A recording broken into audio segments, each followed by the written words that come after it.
महाराष्ट्र दिनानिमित्त तहसील कार्यालयात ध्वजारोहण समारंभ उत्साहात संपन्न। प्रभारी तहसीलदार ऋतुराज छोटेलाल पटोस्कर यांची उपस्थिती। महाराष्ट्र राज्य स्थापनेच्या 66व्या वर्धापन दिनानिमित्त आज 1 मे शुक्रवार रोजी धामणगाव रेल्वे तहसील कार्यालय येथील प्रांगणात ध्वजारोहणाचा शासकीय समारंभ उत्साहपूर्ण वातावरणात पार पडला। सकाळी 8 वाजता प्रभारी तहसीलदार ऋतुराज छोटेलाल पटोस्कर यांच्या शुभ हस्ते ध्वजारोहण करण्यात आले। यावेळी राष्ट्रध्वजाला सलामी देऊन राष्ट्रगीताने कार्यक्रमाची सुरुवात करण्यात आली। उपस्थित अधिकारी व कर्मचाऱ्यांनी महाराष्ट्र राज्याच्या प्रगतीसाठी योगदान देण्याचा संकल्प व्यक्त केला। प्रभारी तहसीलदार ऋतुराज छोटेलाल पटोस्कर यांनी महाराष्ट्राच्या स्थापनेचा इतिहास सांगत शासनाच्या विविध योजनांची प्रभावी अंमलबजावणी करण्याचे आवाहन केले।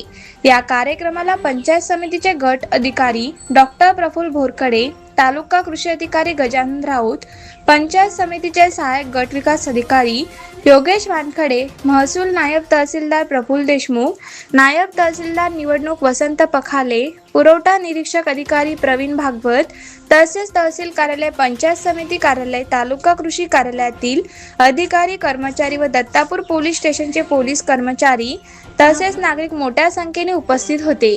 कार्यक्रम शिस्तबद्ध व उत्साही वातावरणात यशस्वीरित्या संपन्न झाला आहे। धामणगाव तालुक्यातील सर्व नागरिकांना, सर्व ग्रामस्थांना 1 मेच्या महाराष्ट्र दिनाच्या शुभेच्छा।